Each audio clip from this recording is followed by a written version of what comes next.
kami sa Payong-Payong. Bibili kami ng palamig. Halo-halo tsaka saging tunyelo. Dahil sa init lang. Shout out sa channel ko. TV. Shout out. TTV. Parang KTV ah. So yun lang guys. Salamat. Bye.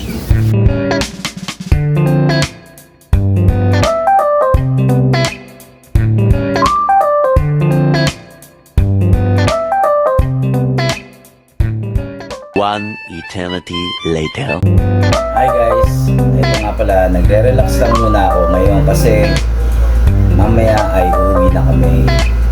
Back to reality na. So, ni-enjoy na lang namin ang ilang hours na lang pag-stay dito.